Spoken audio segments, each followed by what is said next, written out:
إن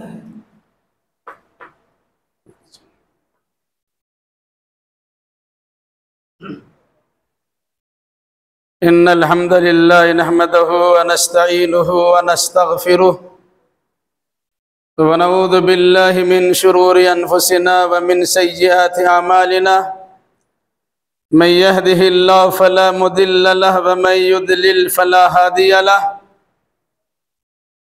وأشهد أن لا إله إلا الله وحده لا شريك له وأشهد أن محمدًا عبده ورسوله يا أيها الذين آمنوا اتقوا الله حق تقاته ولا تموتن إلا وأنتم مسلمون يا أيها الناس اتقوا ربكم الذي خلقكم من نفس واحدة وخلق منها زوجها وبث منهما رجالا كثيرا ونساء واتقوا الله الذي تساءلون به والأرحام إن الله كان عليكم رقيبا يا أيها الذين آمنوا اتقوا الله وقولوا قولا سديدا يصلح لكم أعمالكم ويغفر لكم ذنوبكم ومن يطع الله ورسوله فقد فاز فوزا عظيما أما بعد فإن خير الحديث كتاب الله وخير الهدي هدي محمد صلى الله عليه وسلم وشر الأمور محدثاتها وكل محدثة بدعة وكل بدعة ضلالة وكل ضلالة في النار. أعوذ بالله السميع العليم من الشيطان الرجيم. بسم الله الرحمن الرحيم. إنا أنزلناه في ليلة القدر وما أدراك ما ليلة القدر ليلة القدر خير من ألف شهر تنزل الملائكة والروح فيها بإذن ربهم من كل أمر سلام هي حتى مطلع الفجر. وقال تعالى أن طهر بيتي للطائفين والعاكفين والركع السجود.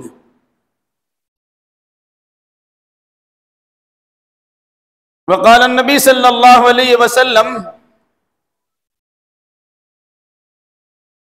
من قام ليلة القدر إيمانا واحتسابا غفر له ما تقدم من ذنبه.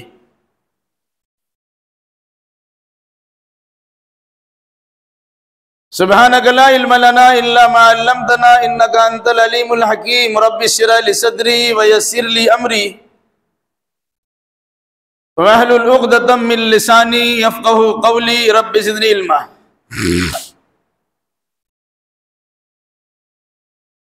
حمد و ثنا لائق و سزاوار ہے ہر چیز کے خالق و مالک اللہ رب ذوالجلال والاکرام کے لیے،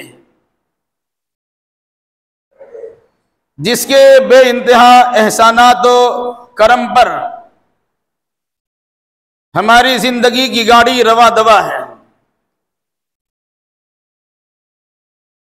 درود و سلام نازل ہو جملہ انبیاء کرام علیہم السلام پر، خصوصاً امام الانبیاء محبوب کبریا شافع رود جزا احمد مجتبیٰ محمد مصطفیٰ صلی اللہ علیہ وسلم پر۔ اللہم صلی علی محمد وعلی آل محمد کما صلیت علی ابراہیم وعلی آل ابراہیم انکا حمید مجید۔ اللہم بارک علی محمد وعلی آل محمد کما بارکت علی ابراہیم وعلی آل ابراہیم انکا حمید مجید۔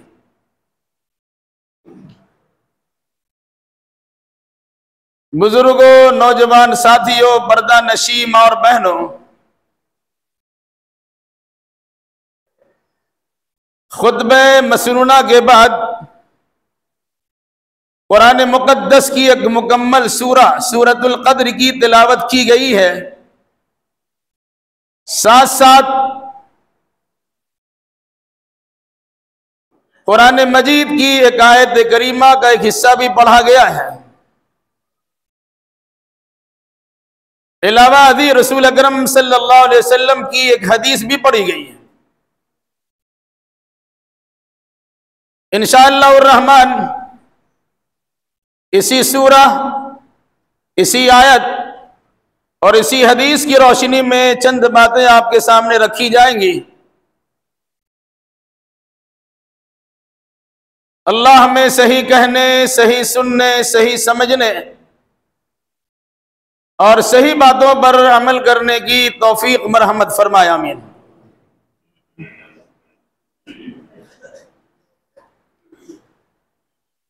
ماہ رمضان المبارک کے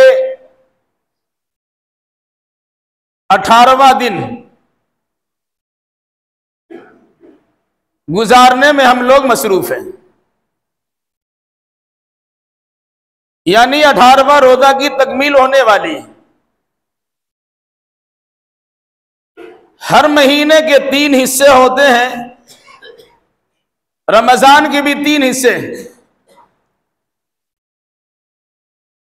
گویا 2 حصوں کی تکمیل ہونے والی ہے 2 روز کے اندر۔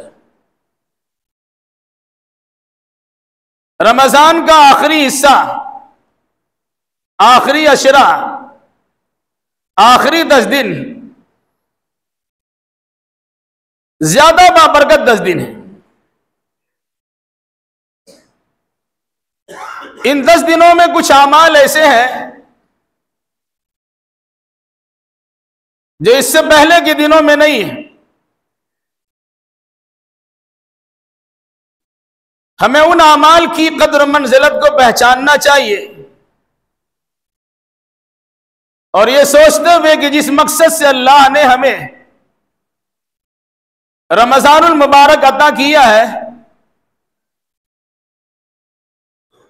اس میں ہمیں پورے طور سے کامیابی مل جانی چاہیے۔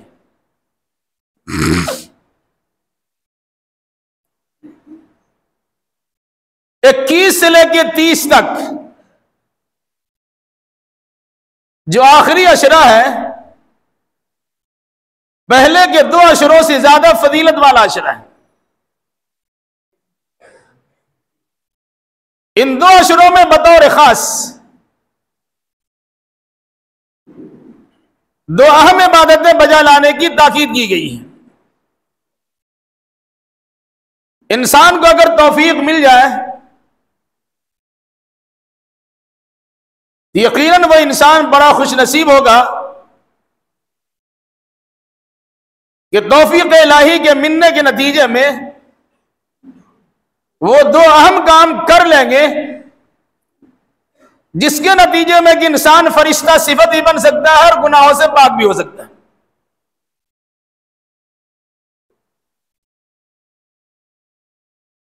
بلکہ دونوں عمل ایک دوسرے کے لیے گویا لازم و ملزوم ہے بطور خاص۔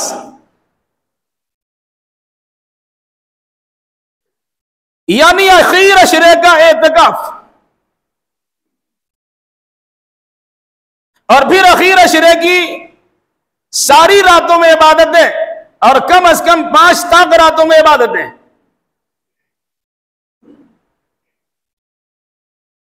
یہ وہ جو 2 اعمال ہیں جو پہلے عشرے بھی نہیں، دوسرے عشرے بھی نہیں۔ اگر کسی انسان کو اس رات میں عبادت کرنے کا موقع مل جاتا ہے، وہ انسان بڑا خوش نصیب ہے، اور اگر کوئی انسان اس سے محروم رہتا ہے تو اس سے محروم رہنے والا بڑا بدقسمت انسان ہوتا ہے۔ پہلے ہم بات کرتے ہیں اعتکاف کی۔ اعتکاف کا معنی ہوتا ہے کنارہ کشی اختیار کر لینا، الگ تھلگ ہو جانا۔ ہماری نگاہ میں شاید اس کی اہمیت نہ ہو، لیکن اللہ نے اس کی اہمیت کو اجاگر کیا۔ اگر کوئی انسان اعتکاف میں بیٹھنے جا رہا ہو تو ایسے اعتکاف میں بیٹھنے والے انسانوں کی سہولیات فراہم کرنا یہ مسجد کے ذمہ داروں کی ذمہ داری ہوتی ہے۔ چنانچہ قرآن مجید نے کہا، ہم نے ابراہیم علیہ السلام کو اور اسماعیل علیہ السلام کو حکم دیا، یہ دونوں بیت اللہ الحرام کے بانی ہے، بنانے والے ہیں۔ کیا حکم دیا؟ ان طہر بیتی للطائفین والعاکفین والرکع السجود. آپ بیت اللہ کو صاف ستھرا رکھیے، اس کی ظاہری اور باطنی صفائی کا خاص خیال رکھیے. کس کے لیے؟ للطائفین، طواف کرنے والوں کے لیے. والعاکفین، اعتکاف کرنے والوں کے لیے. والرکع السجود، رکوع اور سجود کرنے والی نماز پڑھنے والوں کے لیے. گویا اس آیت میں اللہ نے اعتکاف کی فضیلت بیان کی ہے اور ذمہ داروں سے کہا ہے اعتکاف میں بیٹھنے والوں کی سہولیات فراہم کیجئے. اس کے لیے صفائی ستھرائی کا بندوبست کرنا ہوگا، تو اس کے بیٹھنے سے پہلے صفائی ستھرائی کا خاص خیال کیجیے. ابراہیم علیہ السلام کو اللہ نے حکم دیا ہے، اسماعیل علیہ السلام کو اللہ نے حکم دیا ہے، ہمارا آپ کو کیا معاملہ ہوگا اندازہ لگا لیجیے. تو اعتکاف کی تیاری ہونی چاہیے. اعتکاف کیا چیز ہے؟ اعتکاف کا معنی ہوتا ہے کنارہ کشی اختیار کرنا. اعتکاف مسجد میں ہوتا ہے کہیں اور نہیں ہے. ویسے اعتکاف کرنے والا کہیں بھی اعتکاف کرتا ہے، مگر یاد رکھیے گا اعتکاف مسجد میں ہوتا ہے، اور شرعی اعتکاف یہی ہے کہ مسجد میں کسی کونا میں کسی کنارہ میں کوئی خیمہ متعین کر لیا جائے اور سب سے الگ تھلگ ہو کر اس میں اللہ تبارک و تعالیٰ سے خصوصی لو لگائے جائے. وہی اعتکاف حضرت موسیٰ علیہ السلام نے 40 دن کیا تھا تو تورات ملی تھی، اور وہی اعتکاف محمد الرسول اللہ صلی اللہ علیہ وسلم نے جبل النور غار حرا میں کیا تھا تو قرآن ملا تھا. اور وہی اعتکاف کی سنیت کو اللہ کے نبی صلی اللہ علیہ وسلم نے جاری کیا. تو مدینہ ہجرت کرنے کے بعد ہر سال آپ نے 10 دن کا اعتکاف کیا ہے، لیکن جس سال آپ کی وفات ہوئی اس سے پہلے جو رمضان گزرا اس میں آپ نے 20 دنوں کا اعتکاف کیا ہے. 11 سے لے کے 20 تک اعتکاف کیا، پھر 21 سے لے کے 30 تک اعتکاف کیا. یہ اعتکاف مقصد کیا ہے؟ مقصد یہ ہوتا ہے کہ انسان دنیا بھر کے کام کاج میں سال بھر تو مشغول رہتا ہی ہے. رمضان کو پروگرام کی حیثیت سے منانے کی کوشش کریں. اس میں ایک پروگرام یہ بھی رکھیں کہ اپنا کام کاج سمیٹ کر رمضان کے آخر عشرے میں اللہ کے گھروں میں سے کسی گھر میں تنہائی اور گوشہ نشینی میں بیٹھ کر گوشہ نشینی اختیار کر کے اللہ تبارک و تعالیٰ سے لو لگائیں گے. یہ اعتکاف. پھر اعتکاف کا مقصد کیا ہوتا ہے؟ در حقیقت اعتکاف کا مقصد ہے شب قدر کی تلاش جستجو. جو انسان 10 دنوں کا 10 راتوں کا اعتکاف کر لیتا ہے تو شب قدر اس 10 رات کی باہر تو جا نہیں سکتی ہے. آپ کو شب قدر کی تلاش نہیں ملنا ہے، شب قدر ملنا ہی ملنا ہے. وجہ اس کی اعتکاف کرنے والا در حقیقت اپنے آپ کو وہ فرشتہ صفت بنانے کی کوشش کرتا ہے. کسی سے بات چیت نہیں ہے الا ہے کہ ضروری بات کر لے. وقت ضائع کرنا نہیں ہے، گوشہ نشینی اختیار کرنی ہے، جس میں بطور خاص ذکر و اذکار بھی ہے، دعا و مناجات بھی ہے، تلاوت قرآن بھی ہے، نفلی عبادات بھی ہے، صدقہ و خیرات بھی ہے، قیام اور شب بیداری بھی ہے، شب گزاری بھی ہے، قیام اللیل بھی ہے. پھر اللہ کے نبی صلی اللہ علیہ وسلم پہ درود پڑھنا بھی ہے وغیرہ ذالک. انسان کچھ دیر کے لیے الگ ہوتا ہے، اس کا سما بنتا، کیفیت بنتی ہے. گویا فرش پر بیٹھا ہوا انسان عرش معلیٰ کے مالک اللہ تبارک و تعالیٰ کے قرب خاص میں پہنچتا ہے اور راز و نیاز کی باتیں کرتا ہے. اور جو انسان مسجد میں 10 دنوں کا اعتکاف کرتا ہے اس کی نوعیت یہ ہوتی ہے، اگر کوئی انسان کسی کے سامنے کچھ مانگنے آتا ہے، اس کا دروازہ کھٹکھٹاتا ہے، جب تک اس کے دروازے سے کچھ ملتا نہیں، چاہتا نہیں ہے. اور انسان جب رکا رہتا ہے گھر والے بھی پریشان ہو، کچھ نہ کچھ اس کو دے ہی دیتا ہے، یہ تو ہٹتا ہی نہیں، کچھ دینا ہی پڑے گا. اللہ تبارک و تعالیٰ کی بارگاہ میں آپ پہنچے ہیں اور مساجد کے کسی کونا کو آپ نے اختیار کیا ہے اور اللہ تبارک و تعالیٰ سے لو لگایا ہے کہ الہی تیرے دربار کو چھوڑ کے میں جا ہی نہیں سکتا ہوں جب تک تو ہماری مراد پوری نہیں کرے گا، اور جب تک ہماری مغفرتوں کا سامان نہیں کرے گا میں تیرے گھر سے نکلنے والا نہیں. کہ اللہ تبارک و تعالیٰ بخشے گا نہیں. یہ ہے اعتکاف. تو اعتکاف کرنے والا در حقیقت اللہ تبارک و تعالیٰ کا پڑوسی بن جاتا ہے، اللہ کے قرب خاص میں جگہ لیتا ہے، اللہ سے راز و نیات کی باتیں کرتا ہے، اللہ تبارک و تعالیٰ سے اپنی دل کی باتیں ان کے سامنے پیش کرتا ہے، اور اپنی مرادوں کے بر لانے کی درخواست کرتا ہے، اور مغفرتوں کی تمنا کرتا ہے، اور اللہ تبارک و تعالیٰ نے اس کی خلوص العلاج کی بنیاد پر اللہ اس کی مغفرت بھی کر دیتا ہے اور برکتیں بھی عطا کر دیتا ہے۔ یہ اعتکاف ہے۔ اس لیے جس کو اللہ تبارک و تعالیٰ سہولت دے اسے ضرور اعتکاف کرنا چاہیے، اور اعتکاف کا خاص خیال کرنا چاہیے۔ اعتکاف سے متعلق دو باتیں یاد رکھیے۔ کہیں اعتکاف بالکل گنگا ہوتا ہے، کچھ بولتا ہی نہیں ہے، بولنے کی ضرورت پڑے گی تو اشارہ سے کرتے ایسا جیسے لگتا ہے گنگا بول نہیں سکتا ہے، اشارہ کر رہا ہے، ہرگز جائز نہیں ہے۔ بس ضرورت کے مطابق بات کر سکتے ہیں آپ، خواہ مخواہ کی باتیں نہیں کرنی ہے، ضرورت کے مطابق باتیں کی جا سکتی ہے۔ بلکہ اگر آپ اعتکاف میں بیٹھے ہوئے ہو اور آپ کی اہلیہ، آپ کے گھر کی عورت آپ سے کسی خاص مشورہ طلب کرنے کے لیے مسجد میں آنا چاہے، آپ اسے روک نہیں سکتے۔ اللہ کے نبی صلی اللہ علیہ وسلم نے اعتکاف کیا ہے، آپ کی بیوی آپ سے بات کی ہے، اور ضرورت پڑی تو اللہ کے نبی صلی اللہ علیہ وسلم اپنا اعتکاف چھوڑ کے گھر سے مسجد سے نکل کر ان کے گھر تک پہنچانے کے لیے تشریف لے گئے، بخاری حدیث ہے۔ بہرحال تو ضروری باتیں کر سکتے ہیں، خواہ مخواہ باتیں نہیں کرنی۔ ایک طرف تو یہ اعتکاف ہے، دوسرا طرف اعتکاف کیا ہے؟ اتنی بات کرو اتنی بات کرو کہ اعتکاف کا تقدس ہی ختم ہو جاتا ہے۔ نہیں، ان دونوں کے درمیان کا راستہ بنانا چاہیے۔ ضرورت کے مطابق بات کیجئے، بلا ضرورت بات کرنے سے پرہیز کیجئے۔ کنارہ کشی کا مطلب یہ ہوتا ہے، اسی لیے پردہ گھیرا جاتا ہے، ایک پردہ گھیر کے آپ اس میں رہیے اور اللہ تبارک و تعالیٰ کی بندگی کیجئے۔ کیا جذبات ہیں، کیا تمنائیں ہیں، کیا ارادے آپ کے ہیں، کس طرح اس کو ظاہر کریں گے؟ دوسروں کے سامنے ظاہر کرنے میں ہچکچاہٹ ہوتی ہے، لیکن تنہائی میں، گوشہ نشینی میں اللہ تبارک و تعالیٰ سے راز و نیاز کی بات کرنے میں کسی قسم کی پریشانی اور پریشانی نہیں ہوتی۔ یہ اعتکاف ہے۔ اس لیے اعتکاف کی سنیت کو سمجھنا چاہیے، اور ہر مسجد میں اعتکاف ہونا چاہیے۔ جو لوگ اعتکاف کرتے ہو، ایسے اعتکاف کرنے والوں کی عزت و احترام کا خیال کرنا چاہیے، اس کے لیے صفائی ستھرائی کا بندوبست بھی کرنا چاہیے۔ یاد رکھیے گا، مسجد کی صفائی ستھرائی یہ ذلت و خواری نہیں ہے، بلکہ وہ انسان خوش قسمت ہوتا ہے جو مسجد کی دیکھ ریکھ کرتا ہے۔ اللہ کے نبی نے فرمایا، اذا رأيتم الرجل يتعهد المسجد فاشهدوا له بالایمان۔ جو انسان کو دیکھو کہ مسجد کی نگرانی کر رہا ہے، صفائی ستھرائی کا خاص خیال کر رہا ہے، اس کی دیکھ ریکھ کر رہا ہے، اس کے ایماندار ہونے کی گواہی دو۔ یہ بڑی بات ہے۔ اس لیے اعتکاف کرنے والوں کے لیے تیاری چاہیے۔ دوسرا معاملہ، دوسرا مسئلہ یا دوسری فضیلت کی بات، اس رمضان کے اخیر عشرے میں شب قدر ہے۔ شب قدر 1000 مہینوں سے بہتر، صرف ایک رات ہے لیکن 1000 مہینوں سے بہتر ایک رات ہے۔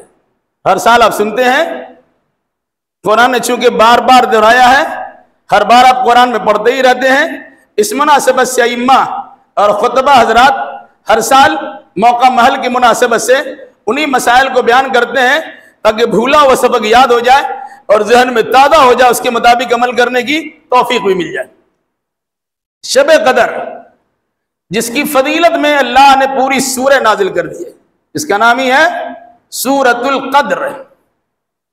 شب قدر ہے کیا چیز؟ بالکل اختصار کے ساتھ یہ بات یاد رکھیے، شب قدر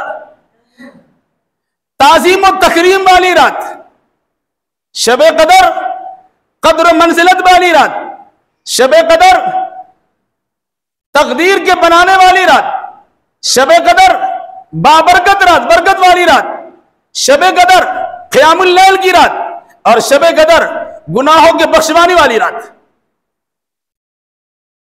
یقیناً اگر کسی انسان کو شب قدر مل جائے یا شب قدر میں عبادت کی توفیق مل جائے، ملنے کا مطلب یہ نہیں کسی چیز کو پکڑ کے اپنے پاس رکھ لیا ہم شب قدر پا لیا، نہیں، شب قدر کو آپ نے اسی انداز سے گزارا جس طرح اللہ کے نبی صلی اللہ علیہ وسلم نے گزارا ہے، گویا آپ نے شب قدر کو پا لیا، اور شب قدر آپ نے پا لی، یقین جانیے کہ آپ نے ایک رات عبادت کی ہے۔ ایک رات کی عبادت 1000 مہینوں کی عبادت سے بہتر ہے۔ 1000 مہینہ 83 سال 4 مہینہ، رات کی گنتی کریں گے 30,000 سال۔ ایک رات کی عبادت آپ نے کی ہے، ایک رکعت نماز پڑھی ہے، ایک رکعت نماز پڑھنے والا کو 30,000 رکعت نماز پڑھا، 1 روپیہ صدقہ کرنے والے انسان کو 30,000 روپیہ صدقہ کیا، ایک پارہ قرآن پڑھنے والا انسان ایک پارے کو 30,000 بار قرآن پڑھا۔ اب انسان جوڑتے چلے آئیے، شب قدر 1000 مہینوں سے بہتر ایک رات ہے۔ اس رات کی فضیلت میں پوری سورہ ہے، تو فضیلت سے فائدہ کب اٹھائے گا انسان؟ جب اس کی اہمیت کو سمجھے گا، اور جس طرح اللہ کے نبی صلی اللہ علیہ وسلم نے رات گزارا ہے اسی انداز سے رات گزارے گا۔ یاد رکھیے گا، رسول اکرم صلی اللہ علیہ وسلم کا طرز عمل صحابہ کرام نے یہ بیان کیا ہے کہ رمضان کے آخری عشرے میں اللہ کے نبی صلی اللہ علیہ وسلم اتنی زیادہ محنت و مجاہدہ عبادت و بندگی کرتے تھے جتنی عبادت و بندگی اس سے پہلے کی راتوں میں نہیں کرتے تھے، یا اس سے پہلے کے دنوں میں نہیں کرتے تھے۔ عام دنوں کا معاملہ چھوڑ دیجئے، رمضان کے دنوں رمضان کی راتوں میں اللہ کے نبی صلی اللہ علیہ وسلم اتنی عبادت و بندگی نہیں کرتے تھے جتنی اللہ کے نبی صلی اللہ علیہ وسلم رمضان کے اخیر عشرے کے دنوں رات میں عبادت و بندگی کرتے تھے۔ پھر یہ بات بھی یاد رکھیے،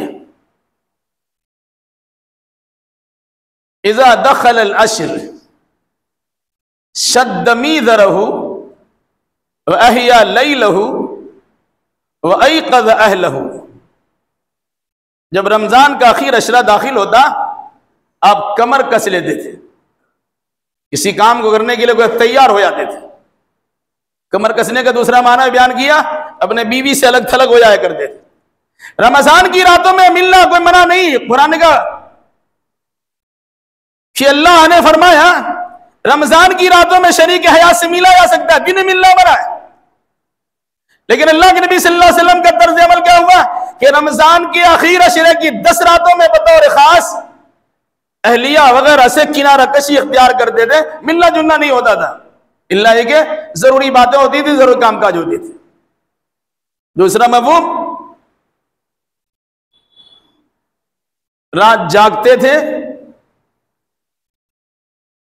گھر والوں کو جگاتے تھے اور پورے طور سے کمر کس کے تیار رہتے تھے کہ کوئی بھی رات ہماری اللہ کی بندگی سے غافل ہو کر رات نہ گزرنے پائے۔ اب اگر کوئی انسان اللہ کے نبی صلی اللہ علیہ وسلم کے طرز عمل پر عمل کرنا چاہے تو 10 رات اگر اللہ کی بندگی کرے بہت بڑی بات ہے، لیکن اللہ کے نبی صلی اللہ علیہ وسلم نے امت پر شفقت کا اظہار کیا ہے کہ بہت سارے کام کاج بھی ہو سکتے ہیں،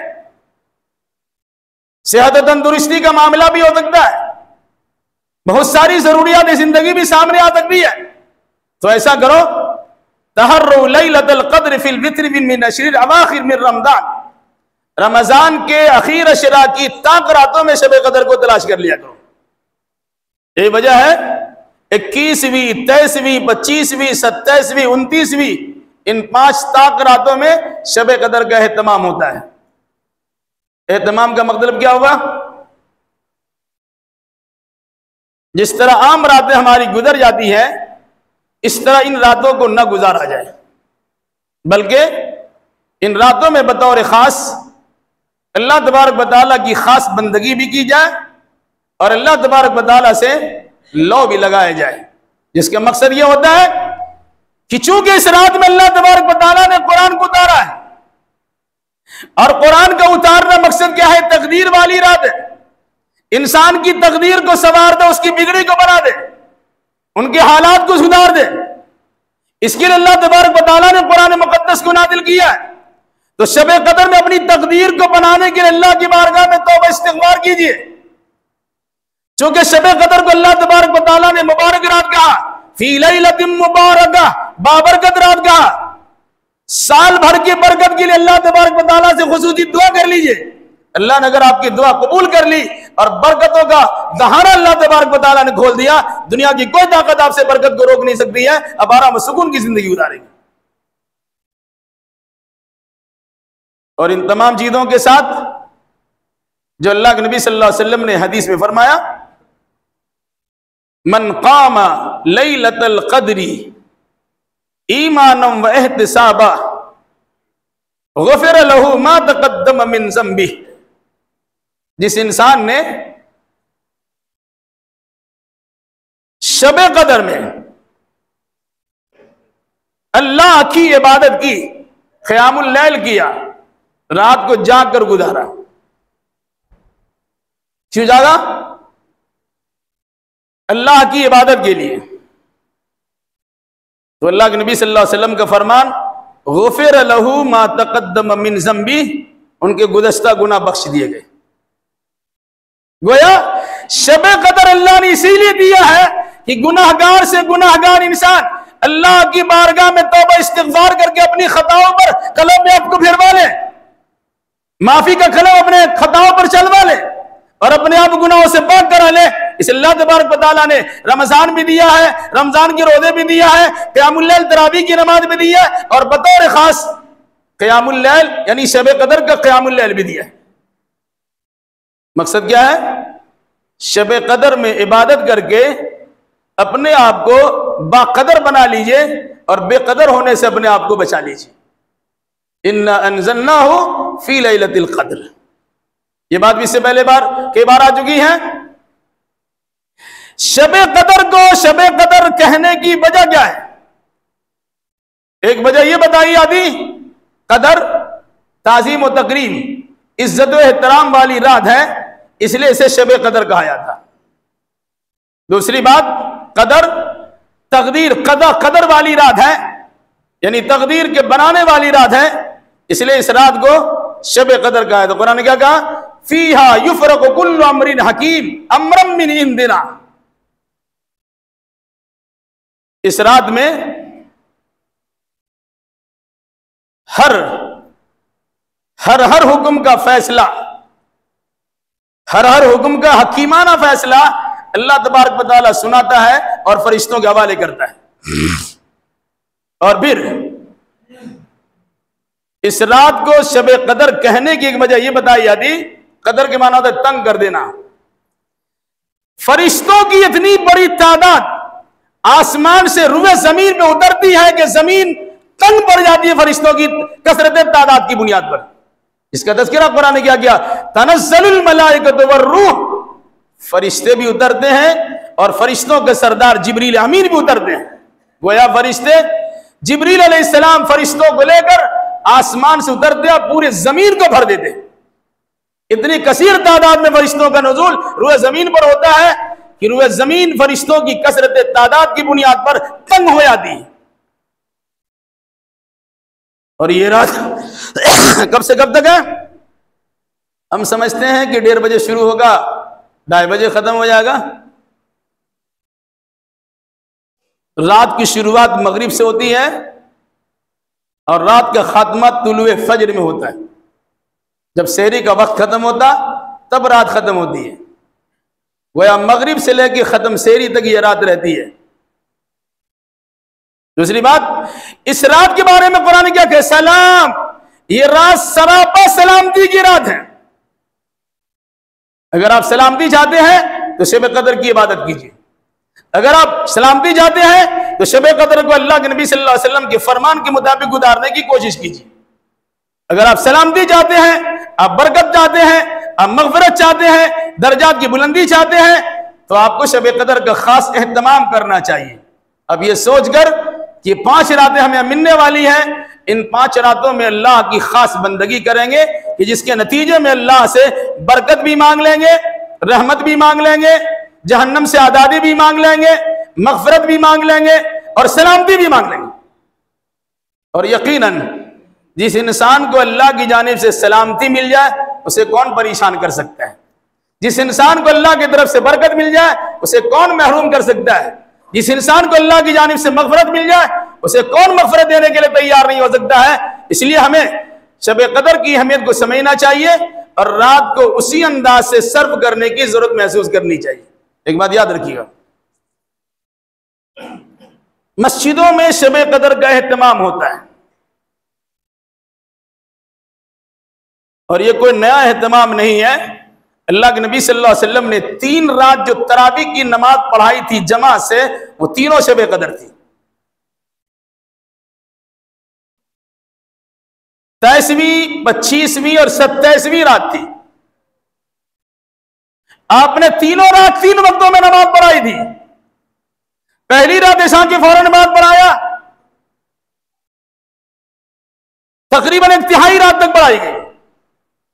دوسری رات آپ نے پڑھایا تو آدھی رات تک پڑھائی گئی۔ تیسری رات آپ نے پڑھائی تو صحابہ کرام کو خطرہ ہوا شاید ہماری سحری بھی چھوٹ جائے گی۔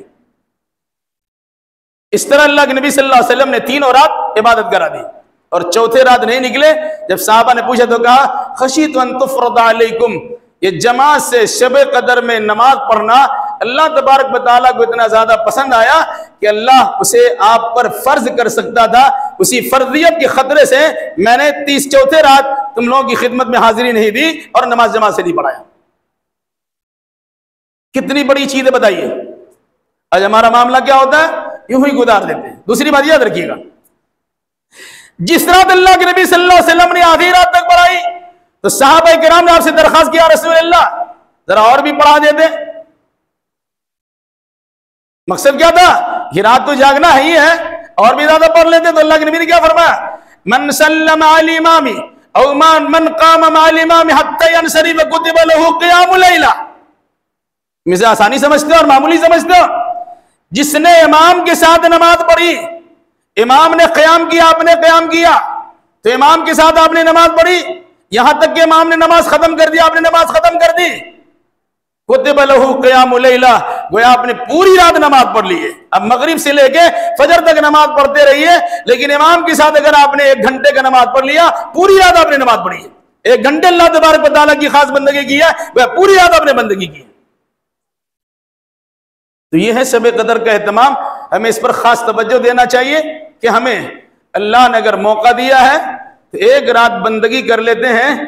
83 سال 4 مہینے، ایسا سال جس میں شب قدر نہ ہو، ویسے 83 سال 4 مہینے عبادت کر لی ہے۔ اور اگر ہر سال شب قدر آپ کو میسر ہو جائے تو گنتی کر لیجئے اور اس کا حساب لگا لیجئے۔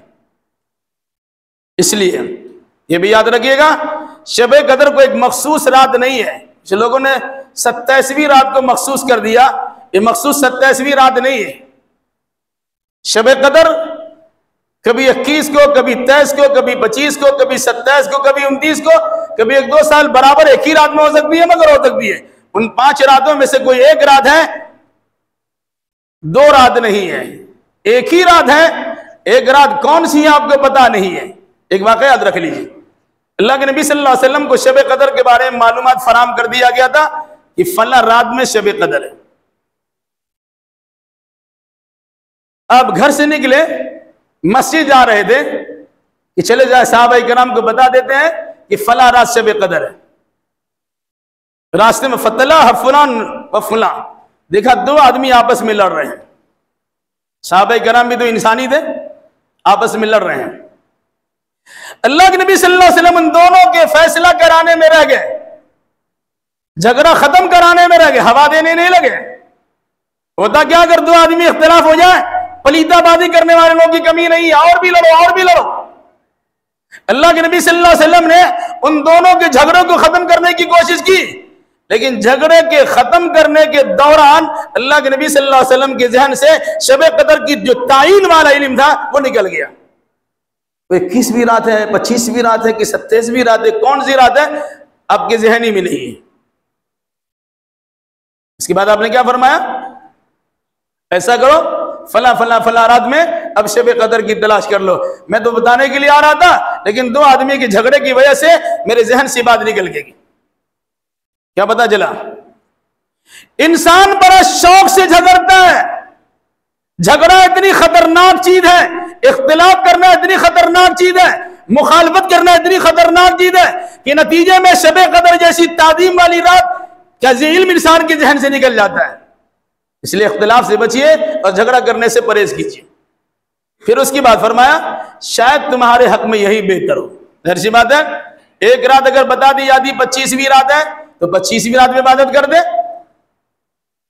لیکن آپ کو بتایا گیا کہ نہیں فلاں فلاں رات میں، اور ایک عام حکم دے دیا تحروا لیلۃ القدر فی الوتر من العشر الاواخر من رمضان، رمضان کے اخیر عشرہ کی تاک راتوں میں شب قدر کو تلاش کرو، 21، 23، 25، 27، 29 تلاش کرو۔ ان راتوں میں سے کوئی ایک رات ہے، ظاہر سی بات ہے 5 رات تلاش کریں گے تو ملنا ہی ملنا ہے، 10 رات تلاش کر لیں گے ملنا ہی ملنا ہے۔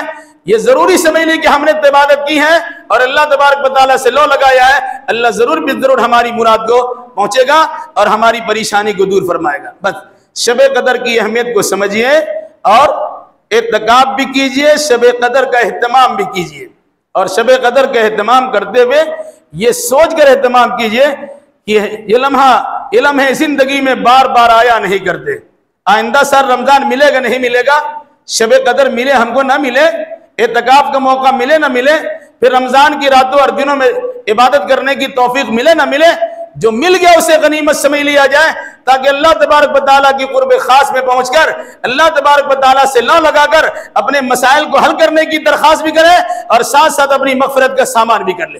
اللہ ہمیں بھی اور آپ کو بھی اور جملہ مسلمانوں کو بھی نیک سمجھ کی توفیق عطا فرمائے۔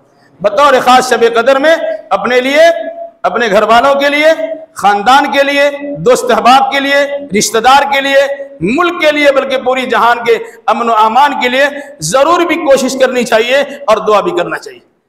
الہی جو ہمیں بیمار انہیں شفا کامل و عاجل عطا فرما دے، جو مقروض انہیں قرض ادا کرنے کی سہولیات فراہم کر دے، جو ماخوذ و گرفتار ان کے لیے رہائی کا اسباب پیدا کر دے، جو دینی دنیاوی اعتبار سے پریشان حال ان کی جملہ پریشانی کو دور فرما دے، جو لوگ اپنے لیے یا اپنی بہن بیٹیوں کے رشتوں کے لیے پریشان ہیں انہیں مناسب رشتہ عطا فرما کر ان کی پریشانی کا خاتمہ کر دے، جو لوگ شادی کے بعد ازدواجی زندگی کی الجھنوں میں مبتلا ہے الہی ان کے اس مسئلے کو بھی حل فرما دے، جو لوگ بچے سے محروم ہیں الہی تو اپنے فضل و کرم سے انہیں بچے کی دولت سے مالا مال فرما دے، اور جو لوگ بچے اور بچیوں کی بے رحمی سے پریشان ہیں الہی تو اپنے فضل و کرم سے ان کی اولاد کو ان کی آنکھوں کا ٹھنڈک بنا دے۔ جب تک ہمیں زندہ رکھ کتاب اللہ اور سنت رسول اللہ پر عمل کرتے زندہ رکھ، اور جب ہمارا خاتمہ ہو انہی دونوں کی ترویج اشاعت کرتے ہمارا خاتمہ ہو۔ اقول قولی ھذا واستغفر اللہ لی ولکم ولسائر المسلمین وآخر دعوانا ان الحمد للہ رب العالمین۔